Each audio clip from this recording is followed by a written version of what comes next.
Cardinal fans, this is John Denton with Cardinal Corner, presented by Sideline Sports and Entertainment Network. We're going to talk a little Cardinal baseball today. It's been really rough for the Cardinals of late. Man, they're falling big time. We're going to talk some trade deadline, and then I'm going to bring on Adam Akbari with Just Baseball Media, and we're going to talk about some of the prospects in the organization. I'm guessing if the Cardinals unload some players, we're going to see some of those prospects soon. But first, let's dive into last night. Michael McGreevy had a rough outing the night before. Matthew Libator had a rough outing. The Cubs are really beating up on them now. It finally happened. In this season of rebuilding, when we thought it was gonna, it was going to be a rocky season, the Cardinals have actually stayed above 500 all season. They were at one point they were 2-2, they were 4-4, they were 5-5, 8-8. This team always found a way to put it together. They hit the high water mark twice this season of 9 games over 500. They were they went 9 games over 500 twice. Now they're in this free fall, 53 and 54. It's the first time this season they've been below 500. Can they respond? They've lost 15 of 21 dating back to before the All-Star break. They've lost 9 of 12 since the All-Star break. That rough start, lost to the Diamondbacks and the Angels and the Reds, and then that makeup game to Arizona coming out of the break. So it's been really tough start for the Cardinals so far. The problem, I think, most of all, is the hitting has just really gone in the tank. J.J. Weatherholt could be costing him a shot to win the National League Rookie of the Year. No Cardinal has done that since Albert Pujols in 2021. Weatherholt's cooled off so far. He's hitting fastballs really well, but pitchers are giving him more spin. They're staying away from him. Jordan Walker, the home run king, has cooled off of late. That's been hard to watch. Ivan Herrera, who was thought to be the best hitter on the team. The Cardinals put him in the number 2 hole most of the season.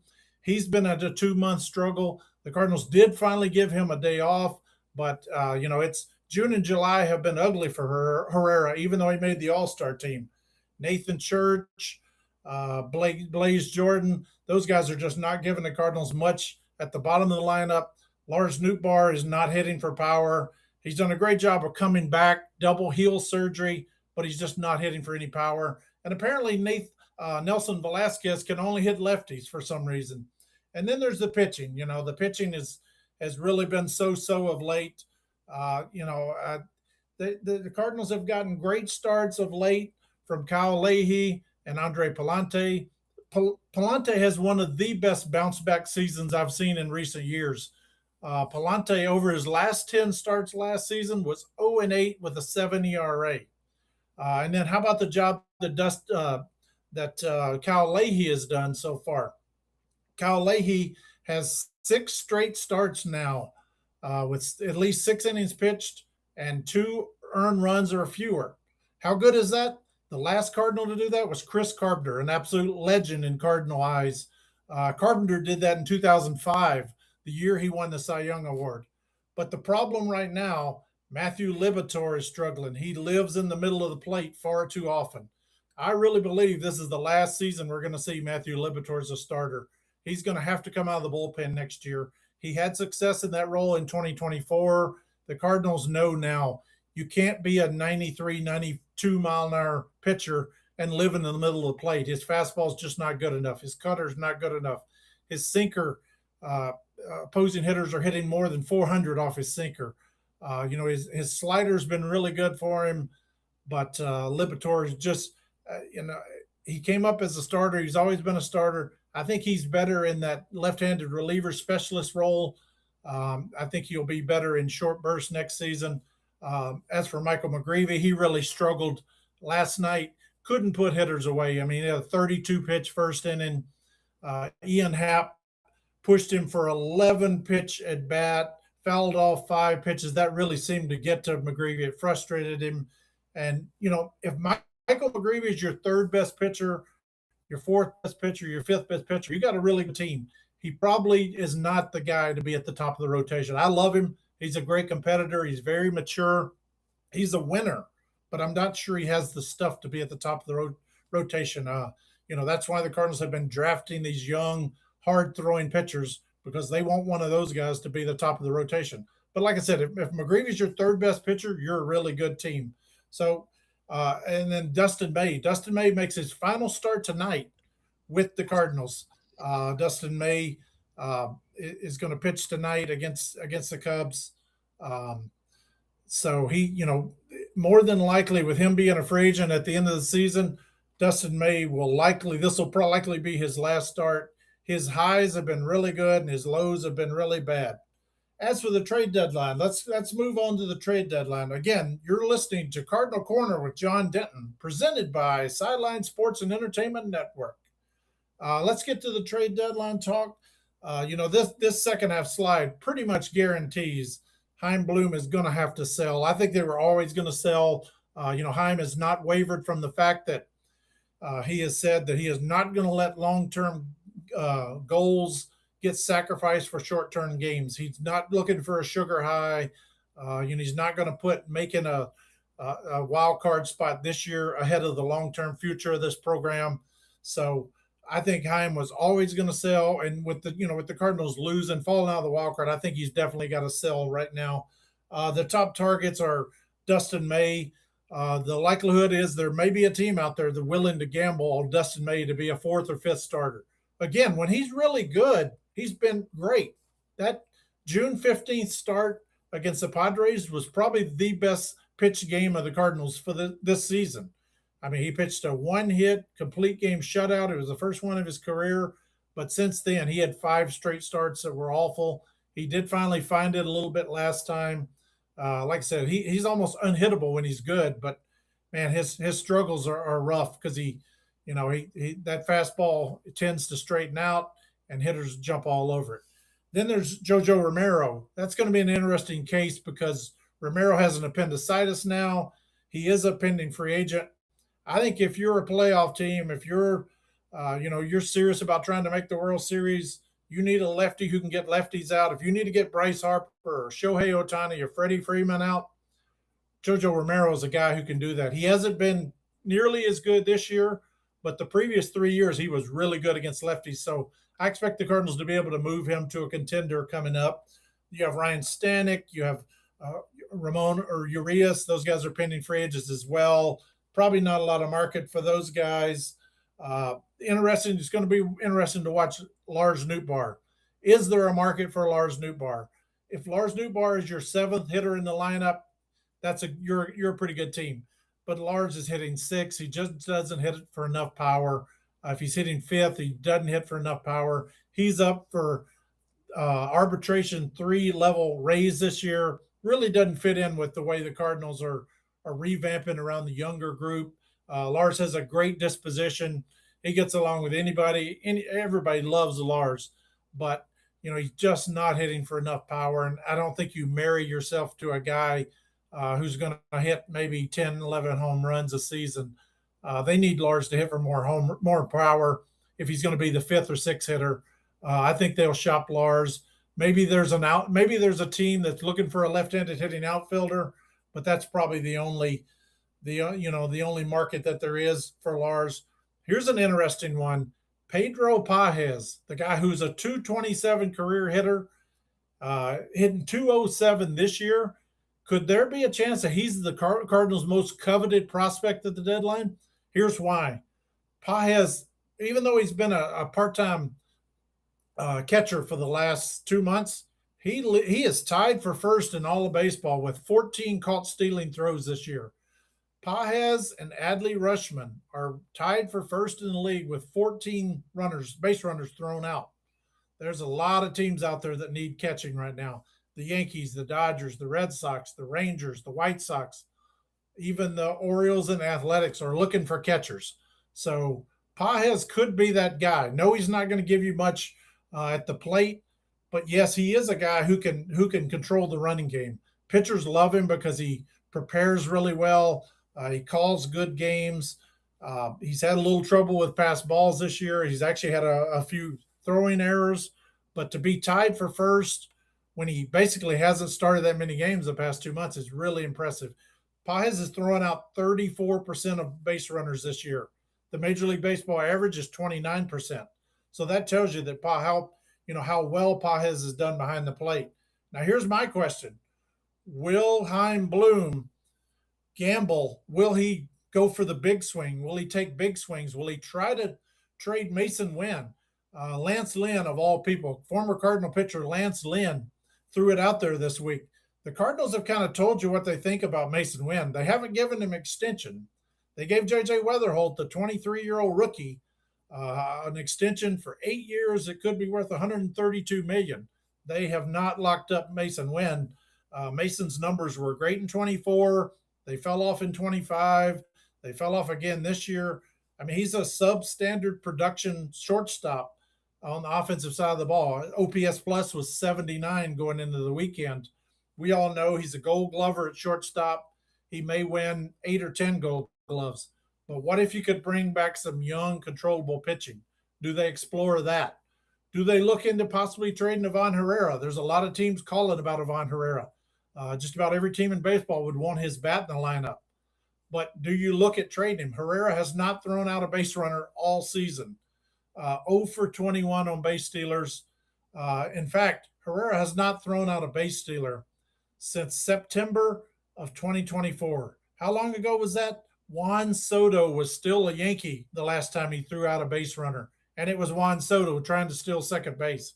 So it will be interesting to see if Chaim Bloom looks to trade Mason Wynn, Ivan Herrera, Riley O'Brien, another guy the Cardinals could look to trade.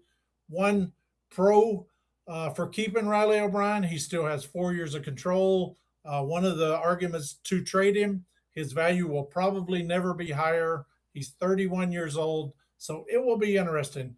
Does Chaim make the small trades with Dustin May and Ryan Stanek and some of those guys, Jojo Romero, or does he take a big swing? Does he try to package Mason Wynn and Ivan Herrera or Riley O'Brien and Mason Wynn, and then really bring back some young top of the rotation controllable pitching?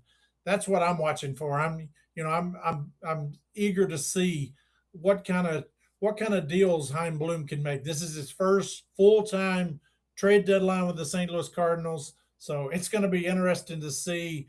Does he take the small trades? Does he take the big trade? Does he swing big? The criticisms on Bloom back in Boston were that he was always waiting for the perfect trade, that he couldn't pull the trigger. I give him credit so far this season. He's been quick to make moves. When Gorman struggled, he sent him down and inserted Blaze Jordan and Urias in there. He was quick to bring Nathan Church back and insert him as the starting center fielder and move Victor Scott II to Memphis. So he's shown a willingness to be proactive and make moves. So, in his first trade deadline here in St. Louis, it's going to be interesting. Chaim has been the fair-haired boy so far. Everybody loves Chaim. Chaim can do no wrong. What if he trades Mason Wynn? How will Cardinal fans react to that? What if he trades Riley O'Brien and Jojo Romero and the bullpen is gutted? How will Cardinal fans react to that? So that's going to be interesting to watch going into this trade deadline. No doubt about it. Will he, again, I'll mention it again.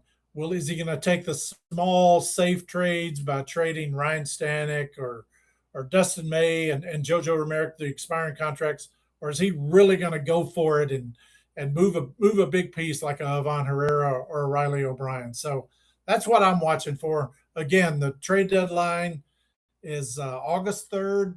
It's just a few days away now. The trade deadline, I think it hits 4 p.m. Central Time in St. Louis, so it's going to be interesting to watch. Again, Cardinal fans, you are listening to Cardinal Corner with John Denton, presented by Sideline Sports and Entertainment Network. Next up, we're going to bring up Adam Akbari with Just Baseball Media. Looking forward to talking a little prospects with Adam. Adam, thanks for coming in today. I appreciate it. Thank you, How are you John. doing? I'm doing great, John. Just sunny weather here in California. It's getting pretty damn hot outside, up and over 80 degrees. But we're thriving out here, right? And getting to work from home today, so There you that's go. great. But how are you doing? How's everything? I'm doing great. I got to call you out. I got to ask you right off the bat, put you on blast. You recently updated your midseason rankings. Joshua Baez, number 6. Gerangelo's St. Jah at number 5. The floor is all yours. Tell me what you were thinking with those two ratings. Yeah. So first off, I kind of just want to add in the caveat that numerical rankings 1 through X are more of an SEO thing, right? Just to kind of, because people don't want to look so much at, like within tiers, right? And I guess you could do that. I just decided to do numerical ranking because that's what people normally do. But there's really no, I have Baez in the same tier as like a Durangelo Sanja, who's number 5, and that's Mm-hmm. slightly below average, like a 45 plus FV, if you will. You can realistically put a couple guys in that FV tier, but in general, I guess the question that I might want to answer is that why is he not a 50? Why is he not a top 100 S caliber prospect? And the answer is simple. Look, he's been great all year from a production standpoint, right? He's hitting homer after homer after homer. It's a highlight reel on MLB Pipeline. Every single Mm-hmm. time he does so, he's up and over 30 home runs, and we're not even in August yet. He could very well get to 40 dongs by the end of the year. I don't think that's an exaggeration to say. That being said, when we're looking at prospects, John, it's not so much the production, right? I mean, they're going to be there's somewhat mutual inclusivity with prospect production and the underlying stats. But when we look at Joshua Baez, the caveat to him his entire career was the inability to make consistent contact and to make solid swing decisions, right? I think the swing decisions weren't as much of an Yeah. issue as much as the bat to ball were.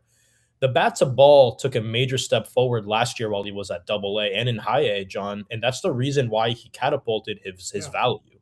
It's taken a bit of a step back this year, and so is the production. If you look at his WRC plus in Double A, it was 141. This year, I believe it's anywhere from 115 Mm-hmm. to 120. I'll have to double check. Uh, but technically, his Yeah. production has gone down as well, right? It's hard to believe given how much, the home run outburst that he's put up. But when we look underneath the hood, I do think that he has taken a bit of a step back in terms of the two glaring weaknesses that he's had throughout his entire career. We thought he's addressed them. I do think he has taken a step back in that department. We know he is a savant at hitting the ball in the air and optimizing his elite raw juice. We know he's a great athlete. And if you had to stick him in center, I think he could, realistically be at least a fringy center Mm-hmm. fielder at worst. I do think he profiles better in right field, especially with the cannon of an arm that he has. But I do think that because the swing and miss issues are so glaring, albeit he has made strides throughout the season, I still don't think it's at a point where I would feel very comfortable saying, okay, he's one of the best prospects in the game at top 100. Do I think he makes his debut at some Yeah. point this year? I think so. But I would say there is a reason why we have seen the production quote unquote outburst, especially with the homers, but he still remains at AAA. I think there is a good reason for that. And if Yeah. I had to put my finger on it, I would say it's because of the lack of aptitude at making consistent contact and showing refined swing decisions at this level and for his age. Adam, do you have concerns about St. John? He was pretty good at Springfield, but man, he's gotten hit hard the last two outings at AAA. That's a pretty good jump for him. Are there concerns there? I don't think so. I mean, it's been what, 2 starts at AAA this year. He's thrown less than Yeah. 10 innings. Um, Even like, look, a lot of pundits will point to, and it's not just Durangelo, it's many other arms within the organization and all over the minor league baseball, is that guys have inflated ERAs. Obviously, 12.38 ERA is like bad. It's only been a couple starts, Mm-hmm. but even at Double A, John, it was 5.04.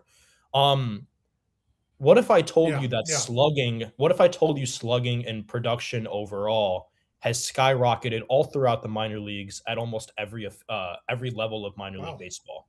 I know RM Layton put out a Wow. Yeah. post. I'd have One to caveat. One go ahead.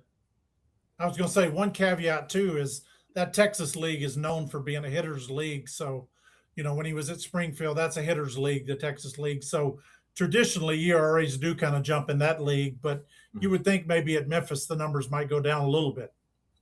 Yeah, and I know, yeah, and even then, AAA is a little bit of a elevated run environment, if you will. The minor leagues just overall has just been tough, you know. So when we Mm-hmm. see inflated ERAs, you know, I kind of like to look a little bit under the hood and say, okay, what's causing this? Is the guy getting BABIP'd to death, right? If we're seeing a guy get, you know, a Mm-hmm. lot of balls being hit into play that maybe not are so much in his favor. That's not the case with Durangelo. It was a 288 BABIP at Springfield, but it is the case for others. But with Durangelo specifically, you have to kind of take a deeper look and say, yes, he did walk 11.3% of hitters, but towards throughout the entirety of his time at Double A, I believe it was just over 10% as a right-handed pitcher, which is key because the left, like him as a left-hander, is icing on the cake if he can do it. The Cardinals would not have Yeah. traded for Yeah. Durangelo Sanja as the primary piece in their package back for Brendan Donovan if they didn't think he could at least be a mid-rotation starter as a righty. The Mariners would not have selected him 15th Mm-hmm. overall if he was not a mid-rotation caliber pitcher, if they believe, in their opinion, as a righty. Mm-hmm. Anything he can do with the left arm is icing on the cake. And I think it's worth trying because you have nothing to lose. In regards to his performance at AAA, it's way too early. He's going to spend the rest of the year there and probably a decent amount of time in 2027 at Memphis. And I think there's no problems with that. He'll be 23 the rest of the year. His age 23 season, he'll be 24 for all of next year. For his age 24 season will be 2027. I'm not worried about Durangelo. I think he's still a pretty good pitching prospect. I think the arsenal is pretty solid. It's a pretty flat approach fastball, throws in the mid 90s from the right side. And the left side, if he can be a left-handed specialist in certain situations, I think it's worth exploring that. And that's exactly what the Cardinals are doing. I know Seattle was ready to axe that plan in his development, but it's nice to see St. Louis at least attempt it and to take risks and, you know, be a little bit abstract in their player development plans. And I think Durangelo is still a rotation caliber starter. If he's is he a top 100 quote unquote prospect in my eyes? I think he's just slightly outside of that, but I think he's a great player. I still think if you had to go back, if he could be the frontliner of that trade, I think you go back and do it again. I Yeah. have high expectations for Durangelo going forward, as does the team, and I do think he'll meet many of them. Let's touch real quickly on the battery at Memphis. Leo Bernal is a guy the Cardinals could trade from. He could be here if Pajes gets traded. And then Quinn Matthews, he's been on an incredible heater the last month or so. What's changed for Quinn, and what do you think about those two prospects as far as making the jump to the big leagues? Yeah, so for Quinn, let's start with Bernal. Let's start with our dessert first because I think the outlook on Bernal is a little better just in general. Look, there is not really an overall glaring weakness to Bernal's game, right? If you want to nitpick and call him out, you could say the bat to ball ability isn't the greatest. Um, but you could also say that there isn't anything that stands out to his game either, right? He's a pretty average, slightly above average power hitter. He's a good defender behind the plate, but that has a ton of value. And especially given the fact, John, that he has been pushed very hard for his age at every level that he's played at. He was 18 years old when he was in single A. He didn't play much, so they sent him back to the level at Palm Beach, played 19, was 20 years old in high A, 21 in double A, and now he's 22 in triple A. He's 2 years younger than Jimmy Crooks was this year, right? And he was there and he was mashing Mm-hmm. taters for a decent amount of this year.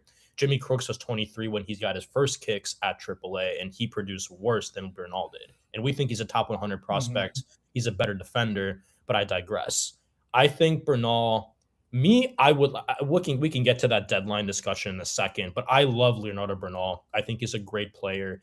And catchers is one of those positions, John, that at least in my opinion, I like to hoard prospects up the middle, or at least in my opinion, that's probably what they Mm-hmm. should do. And especially with the most important position on the diamond being catcher, I don't think you can have quite enough. And the Cardinals agree, I think, because they're so good at developing catchers. And by and large, despite the plethora of depth that they have, John, I would argue there's no Mm-hmm. answer at the major league level. We're hoping Jimmy Crooks can take that step. They've tried with Iran Herrera behind the plate. He hasn't exactly answered the bell. Uh, Bernal, we just talked about. Ryan Rodriguez is a top 15, 20 prospect in baseball. Maybe he can be the savior, but who knows, right? He's still about a year or Mhm. so away. And there's just a lot of question marks there to the point where I feel like you keep throwing these darts until one of them sticks. If they wanted to trade them because that's what the organization feels is correct, I probably wouldn't argue against that either. I feel they probably should hold on to a guy like Bernal. We can get to what the trade might look like later on if they were to delve into a catcher. But if we're going to talk about, let's switch topics and talk about Quinn Matthews. Quinn has been fantastic. This is the best he's looked Mhm. at AAA, and he's hit a road bump, John. He's been there since September of 2024, which is so funny. That's the Yeah. same time you said Ivan Herrera last threw a runner out as a catcher. It's the same time. Yes. That's the same time that Quinn Yeah, it's a Matthews long made his time. debut. It's a long time, and granted, Yep. he climbed 4 levels in 2024 as a 23-year-old, and he really, Yep. really handled the challenge very well that year. Last year was kind of a lost season, if you will, where he dealt with some injury Yep. problems and just the command was just not good all across the board.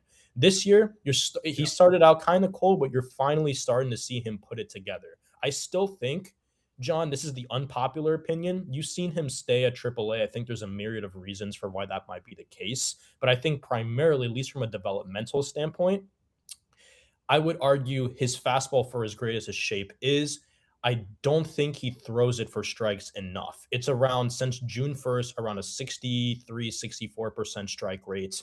Ideally, that's above, up and over 65%, especially for a guy whose primary heater is the fastball. He's also included the sinker a lot more this year. He's kind of gone 1-2 punch with the fastballs, and he's had a lot of success with the Mhm. sinker. He's generating a lot of strikes with it.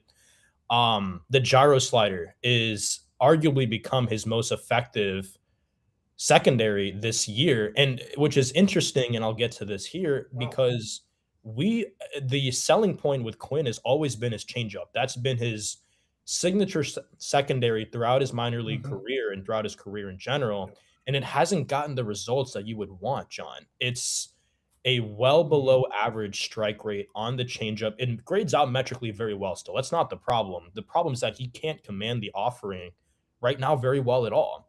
So what do we? And then he has the get me over curveball that he's trying to throw for strikes, not something that you would use to get guys out because he doesn't throw it very hard. It's going to be a hanging curveball, but you can throw it earlier in counts. But that also has a pretty poor strike rate. And if that's a get me over pitch, you have to land it in the zone, and he can't do it, or at least he can't throw for Yeah. strikes. So what do we have here with Quinn? We Adam, have let two me. Yep. fastballs, we have a one gyro slider, we have a breaker, but you don't have an off speed, right? And as a left-handed pitcher, that's going to be key to getting right-handed hitters out, which is going to be 80% of your workload. And if you can't do that, that's a problem. Mhm. So you take that in, it's not as easy as saying, oh, well, the walk rate is much lower. There's still quite a bit of work to be done with the secondaries, and I would say less work to do with the fastball. There's still lots of improvement that he's made, and you have to commend him for it. But between that, and I would Yep. argue, you know, because the team is probably at a point where they're raising the white flag, they're waving the white flag. It's not really a point in just shoehorning him or forcing him into a role in the big leagues when you don't really need to. You can afford this point in the year to take a deep breath, let him continue to work on his craft at AAA, and continue to make improvements on top of the improvements he's already made. And I do think that he still will be a very, very good pitcher, John. We know what he's capable of Yep. when he's on mid to above caliber rotation starter, top 100 prospect. And I think it's worth Yep. continuing to kind of just work that. And then instead, when there's a spot start needed or innings that need to be filled, a guy like Hunter Dobbins can slot right in and, take the reins. He's been very good. I know he allowed the homer last a couple nights ago to Bregman. That wasn't great. But I think the Cardinals by and large have to be very happy with what they got from Hunter Dobbins. The command has been much better than Quinn Matthews at AAA. He's more seasoned. He's made his major league debut. He's had major league success with the Red Sox last year. It doesn't surprise me to see that he's still there. Do I think he gets called up eventually?